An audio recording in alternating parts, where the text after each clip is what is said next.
பிடிச்ச வசனம் சொல்லுங்க பாப்போம். எனக்கு பிடிச்ச வசனம் வந்து என்னை பலப்படுத்த கிறிஸ்துனால எல்லாவற்றையும் செய்ய எனக்கு பலன் உண்டு. எதனால இந்த வசனம் உங்களுக்கு பிடிச்சிருக்கு? ஏன்னா நான் வந்து எக்ஸாம் டைம்லலாம் இந்த வசனம் வந்து படிச்சுட்டு போவேன். அப்போ எனக்கு எக்ஸாம் எழுதும் போதெல்லாம் ஒரு தைரியமாக இருக்க ஏசப்பா எனக்கு பலன் கொடுப்பாங்க. Okay, thank you. உங்களுக்கு பிடிச்ச வசனம் என்னங்க?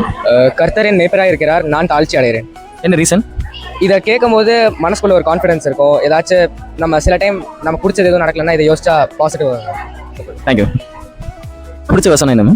John 3:16 For God so beloved the world he gave his only begotten son for those who love him. என்ன ரீசன்? அது அதில் என்ன மீனிங் சொல்லியிருக்காங்கன்னா, கடவுள் வந்து அவரோட ஒரே பையனை வந்து நம்மளுக்காக நம்ம ரசிக்கப்படணும் அப்படிங்கிறதுக்காக கொடுத்துருக்காங்க. அவர் வந்து அவ்வளோ பெரிய சாக்ரிஃபைஸ் பண்ணி அவர் அமைச்சு இங்கே அவ்வளோ கஷ்டப்பட்டும் அவர் வந்து நம்ம எல்லாருமே வந்து கடவுள் தெரிஞ்சுக்கணும், நல்ல வழியில் இருக்கணும் அப்படிங்கிறதுக்காக அவர் அமைச்சிருந்தாங்க. அது தேங்க்யூ. உங்களுக்கு பிடிச்ச வசனம் என்னமா? நீதிமொழிகள் 21:31 குதிரை யுத்த நாளுக்காக ஆயத்தமாகும், ஜெயமோ கர்த்தரால் வரும். அந்த வசனம் வந்து எனக்கு ரொம்ப பிடிச்சி என்னோட காலேஜ் லைஃப்ல என்னோட அந்த நீ வருகிற என்னோட ஃபியூச்சருக்கு எனக்கு ஹெல்ப்ஃபுல்லாக அந்த வசனம் எனக்கு அந்த வசனம் எனக்கு ரொம்ப பிடிக்கும். தேங்க்யூ.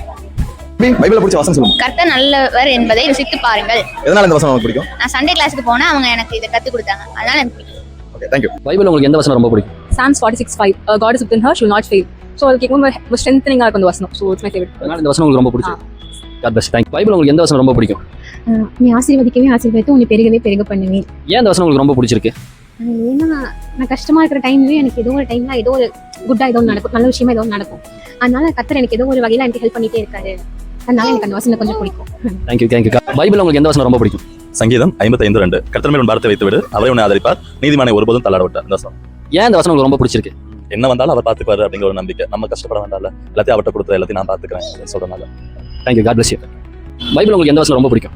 மோசேக்கு ஆண்டவர் சொன்ன ஒரு வசனம் இருக்கு, உன் பாதரட்சையை கலட்டி விடு, நீ நிற்கிற இடம் பரிசுத்த பூமி. ஸோ அந்த வசனம் எனக்கு ரொம்ப பிடிக்கும். ஏன் இந்த வசனம் உங்களுக்கு ரொம்ப பிடிச்சிருக்கு? ஏன்னா நீ வந்து பாதரட்சையை எல்லாத்தையுமே வெளியே கலட்டி வச்சு நீ உள்ள வந்து பரிசுத்தமான இடத்துல வந்திருக்க, அந்த இடத்துல நீ வெறுங்காலோட வந்து துதின்னு சொல்றாங்க. அதை நம்ம சர்ச்சையே நிறைய பேர் ஃபாலோ பண்ணணும், நானும் வேண்டி கேட்கிறேன். ஏன்னா நிறைய பேர் அதை ஃபாலோ பண்ணல, பெரியவங்களை பார்த்துருக்கேன், சின்னவங்களையும் பார்த்துருக்கேன், சப்பலோடையும் ஷூவோடையும் சர்ச்சுக்குள்ள வச்சு இது பண்ணாங்க. ஸோ இந்த வசனம் அவங்களுக்கு ஒரு நினைவூட்டலாம் இருக்கும் நான் நம்புறேன். ஏன்னா இது ஒரு பரிசுத்த பூமி, நீங்க வந்து தேவனை இங்கே ஆராதிக்க துதிக்கிறக்கு வந்திருக்கீங்க. அந்த இடத்துல அவர் சொல்ற சிம்பிளான ஒரு வசனம் தான், பாதரட்சையை கலட்டி வெளியே அகட்டி விட்டு வா, நீ நிற்கிற இடம் பரிசுத்த பூமி. அந்த பரிசுத்த பூமிக்குள்ள செப்பலோட ஏன் செப்பலோட வரக்கூடாது? எதுக்கு வரக்கூடாது? அந்த செப்பலை வச்சு நீங்க பாத்ரூம் போயிருப்பீங்க, சுற்றி தெருவில் போயிருப்பீங்க, நிறைய பேரோட வச்சு வச்சிருப்பீங்க. அந்த ஆளு கூட அந்த பரிசுத்த பூமிக்குள்ள வராதீங்கன்னு சொல்றாங்க. இதுதான் ஒரு விஷயம். இதை நம்ம கீழ்ப்படுத்த ரொம்ப முக்கியமான ஒரு விஷயம்.